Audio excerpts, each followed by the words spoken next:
And we are live. Thank you for joining us for another episode of the Box and One podcast. If you're joining us for the first time, make sure you like and subscribe. If you're returning, thanks again for returning. But we're going to be talking about the Raptors 115 to 109 win against the Philadelphia 76ers.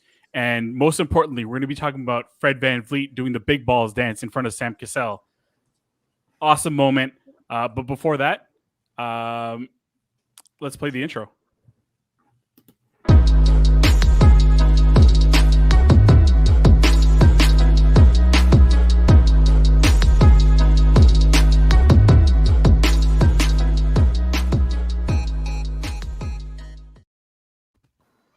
All right, so I don't want to waste any time. I want to get into this game.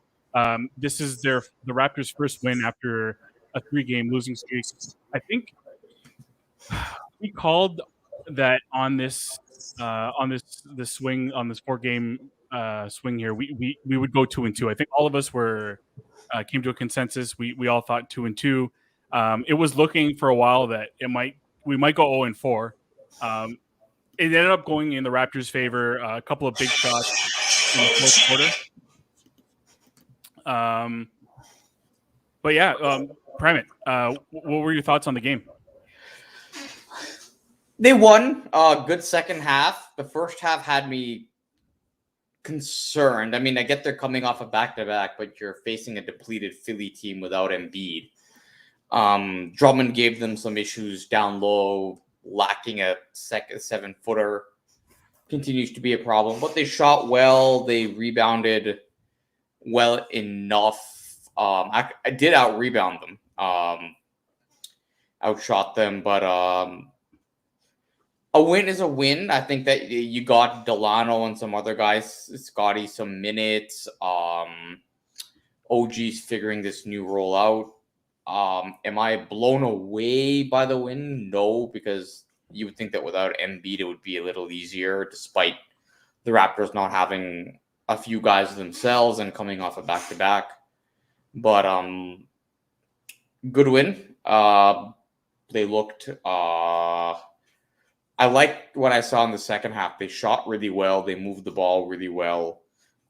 They defended well as well, except for the fourth quarter where Maxey would drop 15 on them. But other than that, it was I liked it as a whole, but I wasn't necessarily blown away.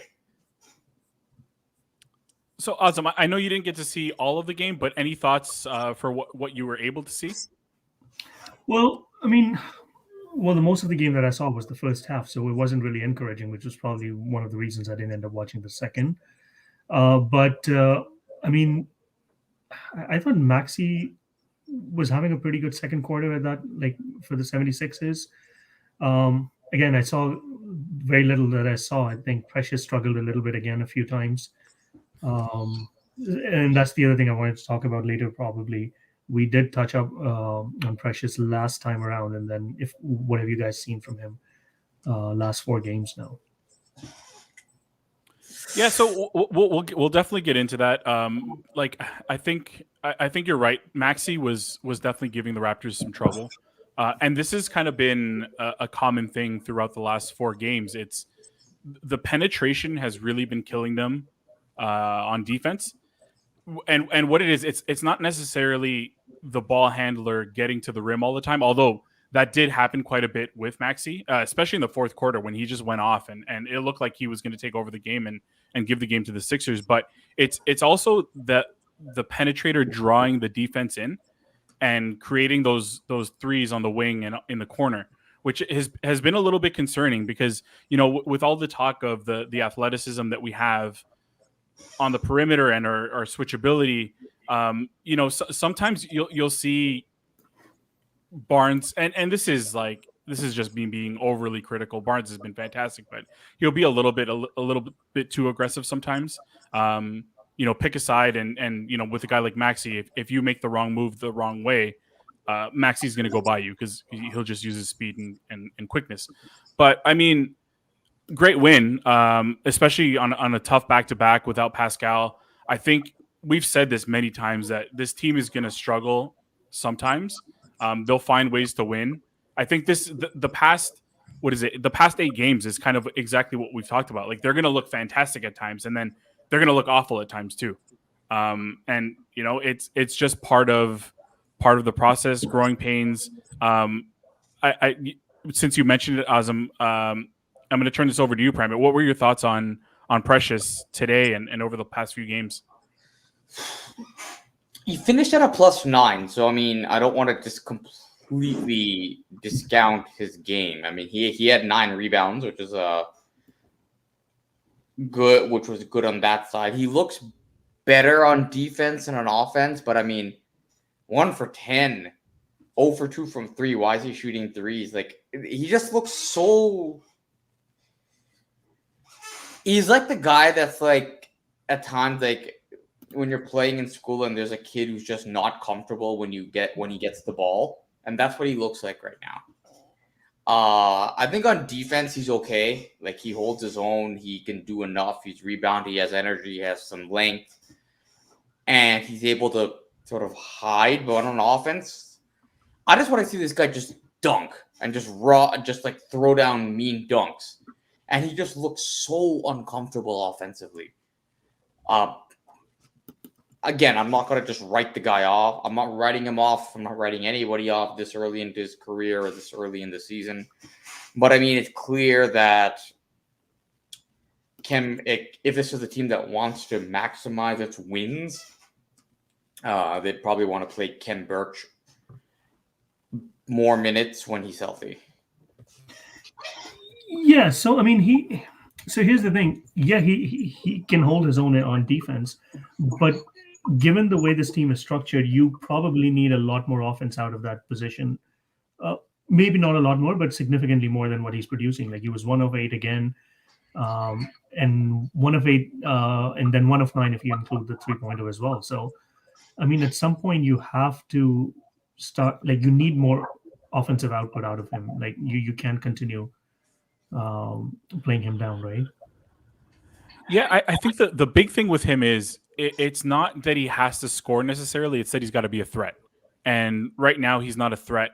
I think we've mentioned in the past, and William Liu mentioned this a couple times on Twitter. It's when he screens, first of all, there's like his screens are pretty awful. I was looking up screen assists, which to my surprise, he's pretty much equal to Ken Birch on screen assists. I mean, screen assists is one of those stats where it's kind of like, what does that actually mean? But I mean, he's not a great screener.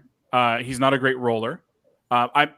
It's still very early in the guy's career. So again, like you said, Primate, I don't want to write him off, but he does look very uncomfortable. But at the same time, it's kind of like we don't have a lot of options when Pascal doesn't play on a back-to-back. We got to find ways to maximize his minutes and get something out of him.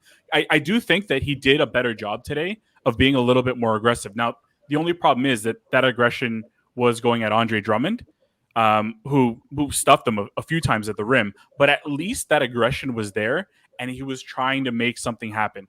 The best thing that happened in today's game, though, to be completely honest with you, is in that fourth quarter on that challenge call, when Precious took the ball to the rim and got blocked by Andre Drummond. I thought it was a foul, but I do prefer the fact that we won the jump ball instead of sending Precious to the line, because I had zero confidence with Precious at the line in an important moment in the game.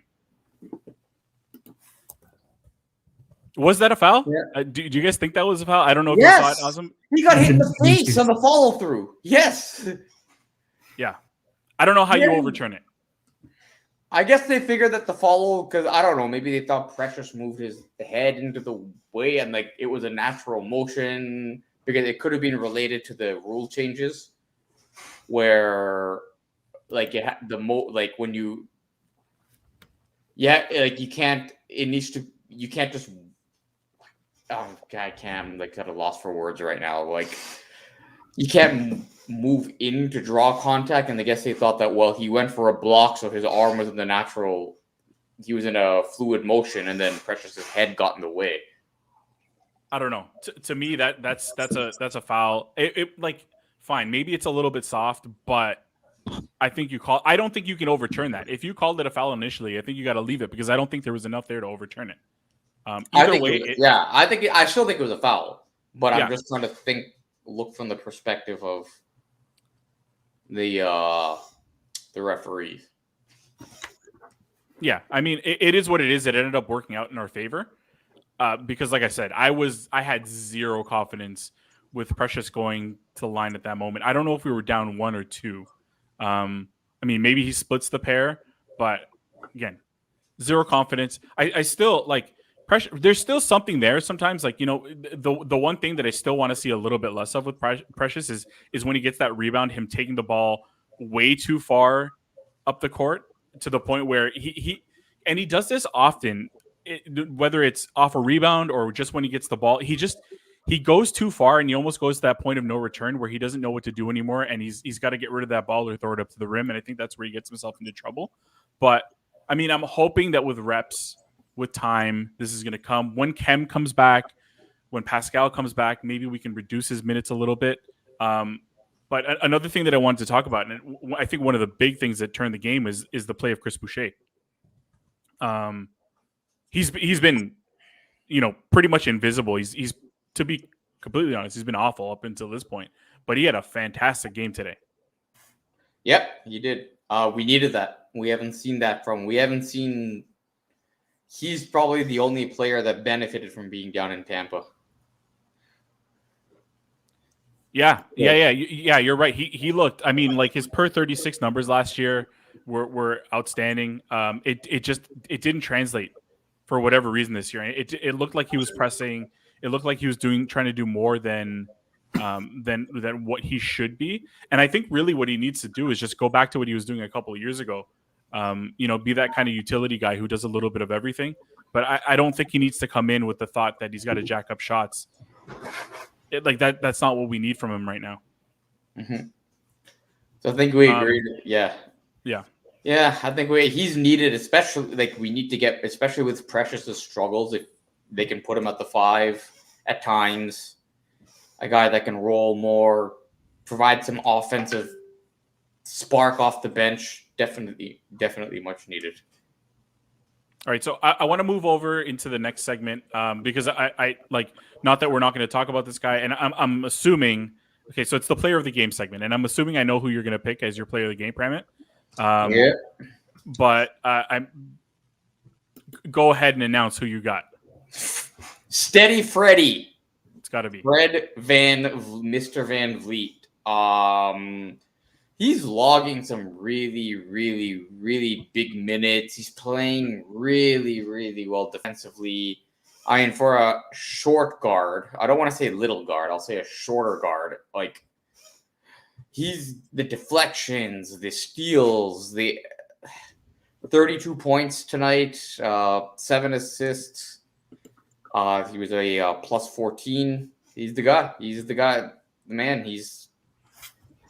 And there was a concern about losing. As much as we miss Kyle Lowry, I think that Fred has been more than adequate, more than good at filling that role in. And he's leading the league in minutes, right? He's right gotta at the team. Yeah. Because what he's averaging, 37, 38 minutes a game? Yeah, and he played 40 today coming off a back-to-back. Exactly. It's a little bit of a concern. I mean, the backup guard position is still a little iffy. They're not playing Dragic. They're not playing Flynn. Delano is getting minutes, but he's not necessarily a guy that you just want to hand 20-plus minutes a game to immediately. So it's a little bit concerning that they're so Fred-dependent, and you always worry about minutes management and injuries. But again, I hope that as Siakam gets a little more rhythm back in his game, they don't need to ride Fred as hard. But we talked about this in our last episode where, I asked at what point do the minutes start becoming a concern? And I know you say it's starting to become a concern, but 40 minutes on a back-to-back, like you said, that's a little bit concerning. And maybe the thought is you just ride them until you figure it out. And you got a couple of days off. I think not immediately. I think they're playing. So they're playing on Sunday. So you got a couple days off, and then Saturday, actually, Detroit. Oh, sorry. Oh, so it's not even a couple of days off. I don't think you get the 2 days off until next week. So like how long can you like? Not that any of us knows what Fred is feeling, but he's talked about like just being a little bit more exhausted than normal, and on normal occasions last year he could hardly walk out under his own power. So like, at what point does this start becoming a serious concern, and when you're gonna burn him out? So before you answer, I want to add to that. I want to ask another question. So, with Precious, he's getting a lot of minutes because of Siakam's injury, and it's a bit of a developmental year for him. So, what's the logic in playing? Like, you need offense, so you have to play Fred more. But why not have similar logic for a backup point guard? Why not playing him backup more? To be honest with you, I think a lot of it has to do with having a creator on the floor, and we don't have a lot of them on our team. Fred is a large part of our offense, and I just Nick Nurse probably just trusts him a lot more than having Delano or Goran or Malachi. Like, you're not. I don't think he wants to go in there and essentially just give up the main part of your offense, because without Fred, I just don't see, like, sure, you have OG out there. You have Gary, but I think they're still very dependent on Fred to create things for them. But if you think that him playing these many minutes become a concern, then at some point you have to look at that, right? You'll have to trust someone to do the job. Yeah, you're right. And I don't know what the end game is. Like, I don't know if eventually you just say, Fred, sit out this game, and maybe, maybe with Pascal when he comes back, and maybe this might be the Nurse logic. Maybe with Pascal back, you can eventually start playing Scotty a little bit more at the point guard, give Fred some minutes off, and then Svi, who I think Svi needs some more minutes in this. Because he's played great, or maybe it's Boucher. One of the things that I actually found interesting, and not to veer too much off topic, and obviously sample size being small and everything, but Boucher's plus minus numbers on a lot of the combinations that he's on are actually fairly decent. I know, like, sometimes he runs around like a chicken with his head cut off, but the plus minus numbers actually end up being pretty good. And I think offensively they struggle with him on the floor, but defensively they're fairly solid. So I think the logic is probably just slide guys around. Yeah, I think you hit the nail on the head. I think that when Siakam gets some rhythm back, we're going to see Scotty as the ball handler a lot more. We may, or even we talked about this last week, if the three sort of vets of the system are Siakam, OG, and Fred, there's likely that feeling that Fred needs to be on there as much as possible. With Siakam out there, maybe then they trust Malachi a little bit more as well. Dragic, I don't know what's going on. But, yeah, we'll talk about him later too. I have something planned for him. But I don't know. The other wrinkle that we still haven't seen, and obviously this is because Pascal hasn't been there, but it's Pascal as a ball handler, which they've toyed with a little bit, right? Oh, they did that quite a bit. They've done that a lot in the point forward. They did that last year at times, and they were sitting Lowry. Even a couple of years ago, they were doing that a lot as well when Lowry had some injury issues, and before the pandemic, they would have Fred off the ball so he can be a bit more of a spot up shooter, and Pascal would be the distributor. So I think Nurse's vision and what they want to do is truly positionless basketball. And as guys get healthy, assuming nobody else gets hurt, we're going to see just mad scientist Nurse come out in the upcoming weeks.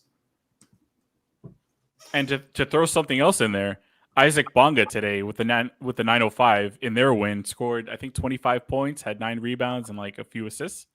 I mean, realistically, he's not going to be anything, but maybe he is. Maybe they find a way to get him some minutes, because I think Nurse likes Bonga. Yeah, I mean, they kept him over Decker, so they may see something in him. Yeah, and over Wainwright too, who they apparently liked at one point. Wainwright that guy could have become like just the way he's built. I was thinking maybe he could become like the next PJ Tucker, just a guy who just defends and plays physical. Yeah, that was my thought too. But I mean, unfortunately, it didn't work out. I know he caught on with the Suns. I think he might be with their G League team. So it'll be interesting to see what he does. Yeah. We'll give it a shot. Yeah. So moving on to the next segment. This is something we've done in the past. Few people liked it. I decided to bring it back. Hopefully, it doesn't take too long because I have a few different ones. Maybe I'll cut a couple of them out. But so basically, buy or sell. So I'm going to give you a scenario. You're going to tell me if you're buying or if you're selling that. You can give me an explanation. Just keep the explanation short. So the first one, are you buying or selling the Raptors as a playoff team? Buying. Awesome. I'm selling. I mean, I'm on the fence. I'll be honest. I'm buying. Really? I really So when believe you say playoffs, are you saying pickup as well?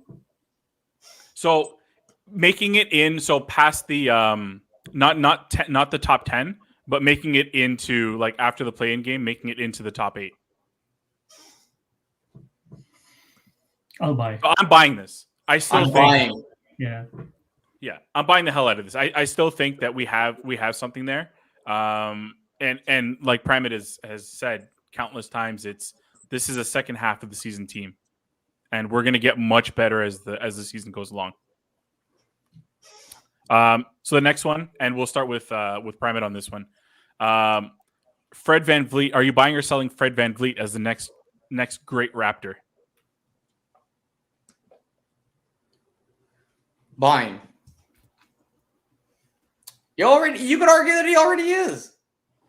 Undrafted, like he personifies Raptor, what a Raptor is. Whatever, underdog, undersized, exceeded any reasonable expectation that he could have had. Borderline all-star, should be on the all-defensive team.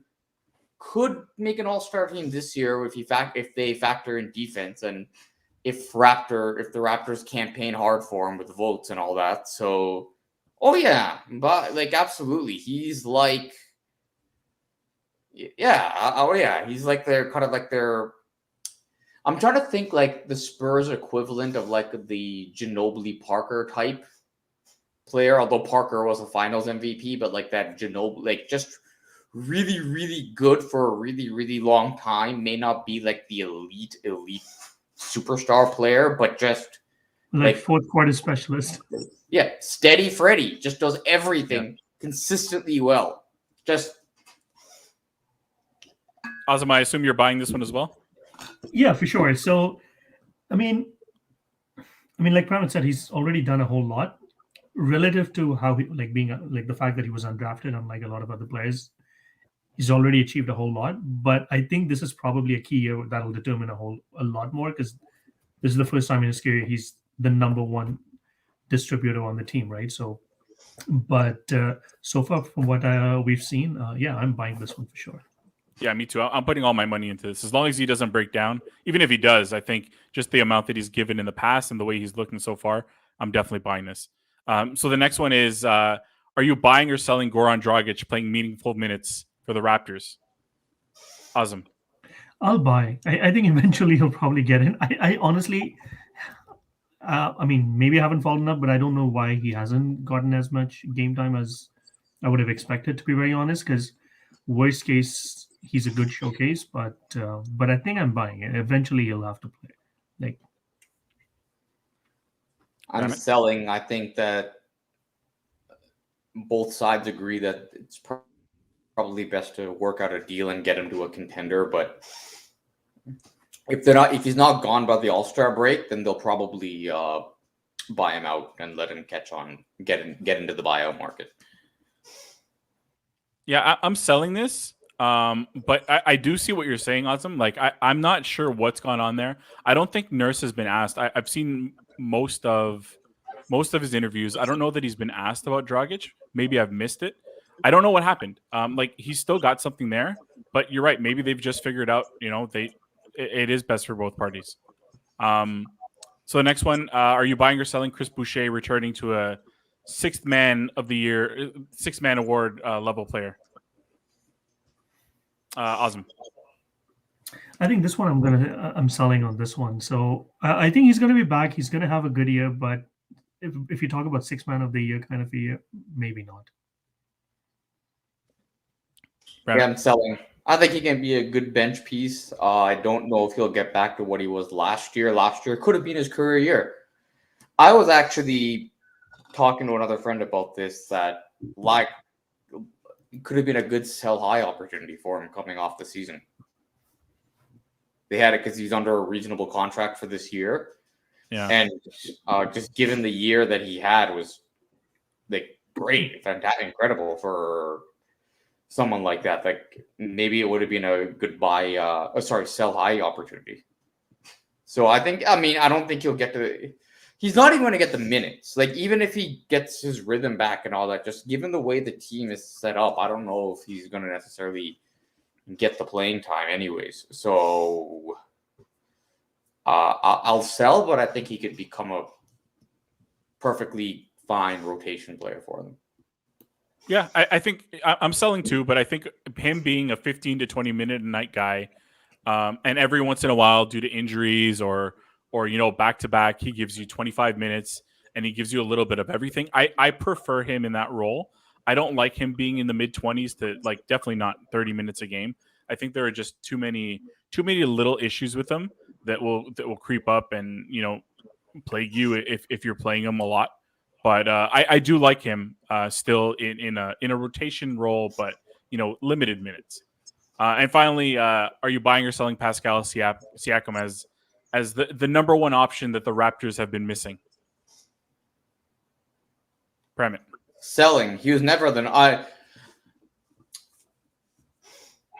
There's that misconception out there that when you in the NBA, when you become a max player, you're also like the guy, the whatever. The only reason so many players get max contracts is because there is a max.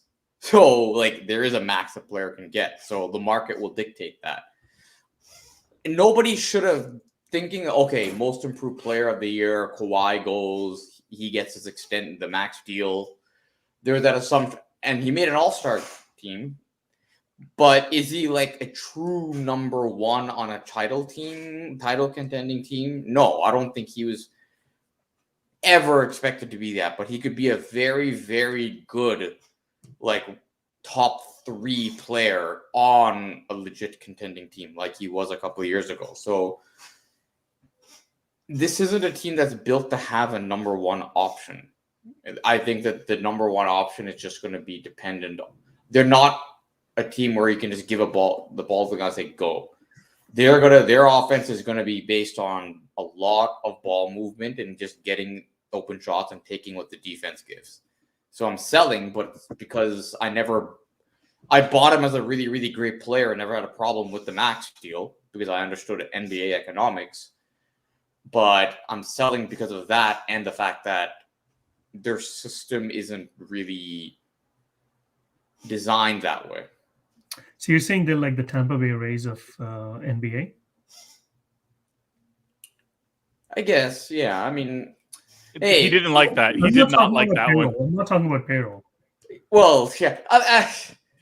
Okay. I look at the two that this team isn't as good as the 2014 Spurs. But if you look at the 2014 Spurs, they had Kawhi, but Kawhi wasn't the offensive player that he eventually became. He won Finals MVP because of his defense.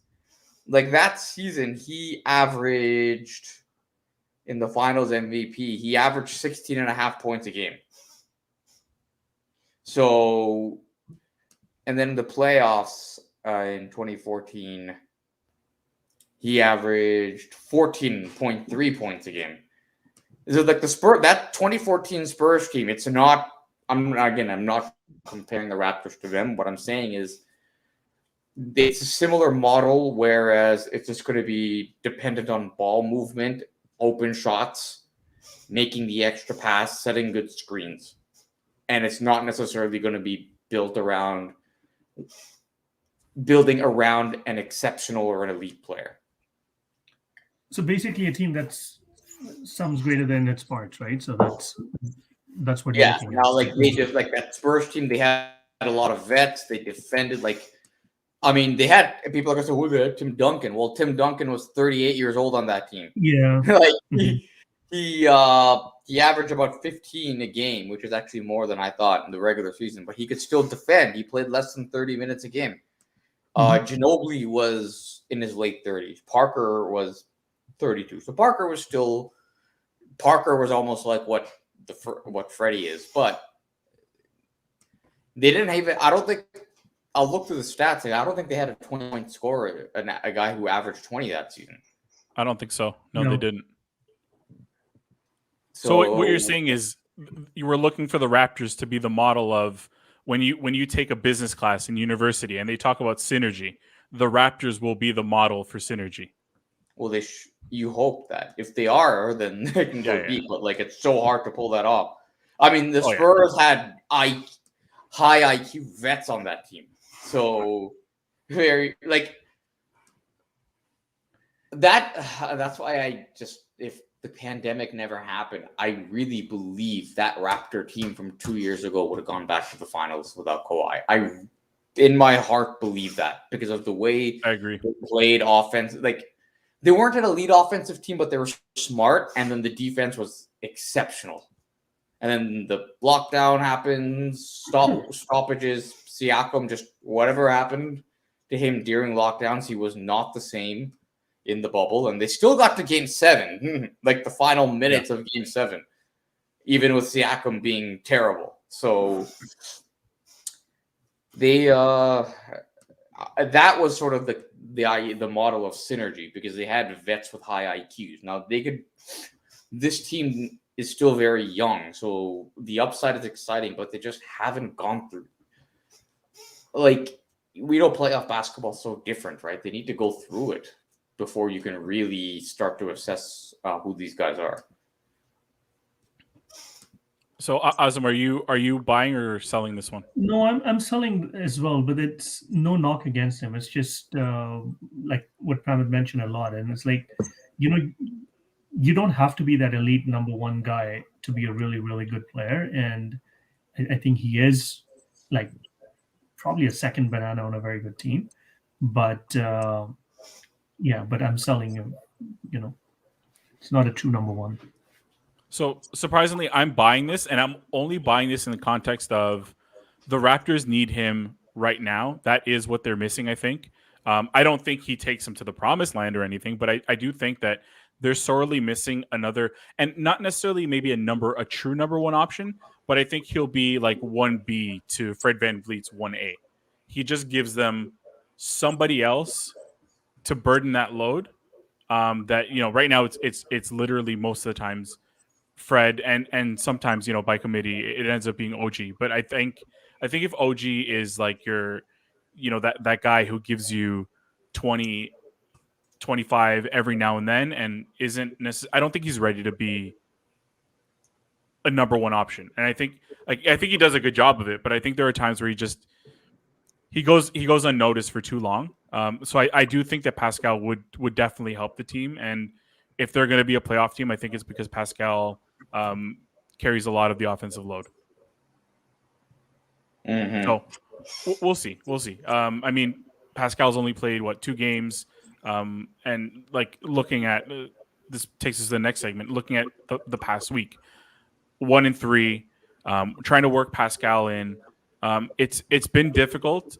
You can see some of the difficulties, and we talked about this on our WhatsApp group. You can see some of the difficulties that the offense is having with Pascal in there. But you could also, I think, envision a world where Pascal makes a big difference offensively over the next. It might take a couple weeks, but I think he'll get there. Yeah, I think so. I agree, but I'm not going to say he's the number one, the true number one, but I think just him being there, defenses having to key in on him more so just will make things better offensively for this team. Are you concerned at all about the 1-3 in the last 4 games, or do you think this is just par for the course and this is what we should expect? Par for the course. I mean, yesterday's loss was a bad loss. Brooklyn, they weren't Yesterday was winnable. It was a bad loss, yeah. And Cleveland, they should have closed that game. They didn't. I also believe that Cleveland's better than most people think, and that having a team of 2 very good 7-foot players represent a nightmare opponent for them, because we don't have any 7-footers. So Jared Allen and Evan Mobley just make things difficult, and then there are issues with them the Raptors getting to the free throw line and referees as well. So no, this is par for the course. You know, I think of all the games that obviously that Cleveland game was just it was the most frustrating because it was there. Like they've had a tendency in the last quarter to make things difficult on themselves with unforced errors. Nothing stands out in particular about that Cleveland game. It's just it was winnable, and I thought that was one of the games that we would be able to get. I think when we looked at the schedule, I thought the Cleveland game and maybe the Boston game were the 2 that we would win. But that was obviously before Embiid was hurt, and I think that made things a little bit easier. Embiid being out today. Obviously they got Tobias Harris back, but it was after being off for 10 days. Helped my fantasy team though, but I mean, yeah, it's definitely par for the course. We're going to see this. Fans are going to have to remain patient. The ones who jumped on during the championship season, they're not going to be happy because for whatever reason they expect championships and nothing but championships. Yeah, I mean, I'm not too concerned about 1-3. But like you said, I thought like the Cleveland game was definitely very winnable and kind of let it get away from them. So despite all the challenges that we thought that they would face, I thought they were in a pretty good position until the end. And I mean, even odd makers had them favorites 1.143, right? So beat Detroit on Saturday before that West Coast trip. Mm-hmm. Yeah, so let's look at that. Actually, that's the next and final segment. I'm going to pull up the next. We'll look at the next 3 games. But I mean, we'll look at everything really. But there's Detroit, and then you got that 4-game West Coast swing before that weird Memphis game in there, and then Indiana. So it's 6 games on the road.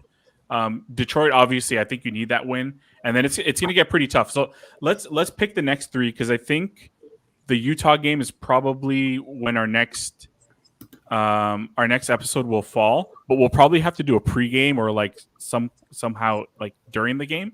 But so looking at Detroit, Portland, and Utah, we got our predictions last week wrong, so we all picked 2 and 2. They ended up going 1 and 3. What are you guys predicting for the next 3 games? 2 and 1. Awesome. I'm thinking 2 and 1 or 1 and 2. I would say 1 and 2. I'm thinking 1 and 2 as well. I got the next 2 games they'll take. Portland is they should take Pistons. Yeah.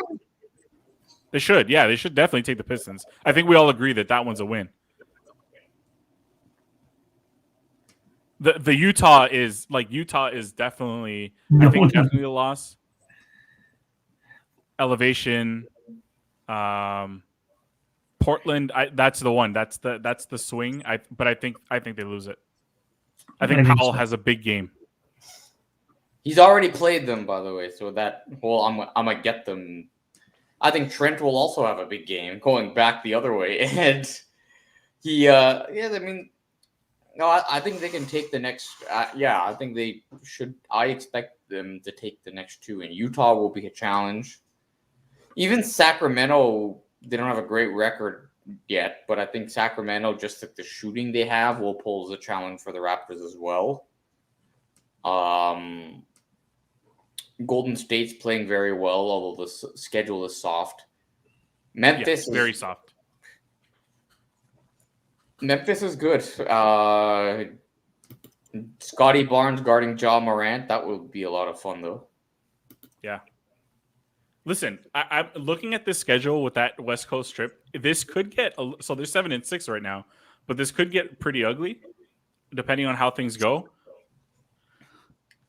I don't know. Yeah. I know you guys are saying 1, 2, 3. What do you think next 6? What would you predict for the next 6? Next 6. Okay, let's go. Let me go through it. I'll give you my prediction by going through it. So I think Detroit's a win. Portland and Utah are losses. Sacramento's a win. So we're at 2-2, and then these two are. So I think we're going 2-4. That's my prediction. If you're counting the Indy game at the end of the trip. Okay, so let's throw Detroit out for a sec. Let's just look at the West Coast trip. 6 games. I'll be thrilled with 3-3. 2-4. That should be the floor for them. Obviously, it could go worse, could go bad, but I'll take the 2-4. And if they if they can beat the Pistons, and you're 3-4 going through that stretch, and then you come home, and you're at 500.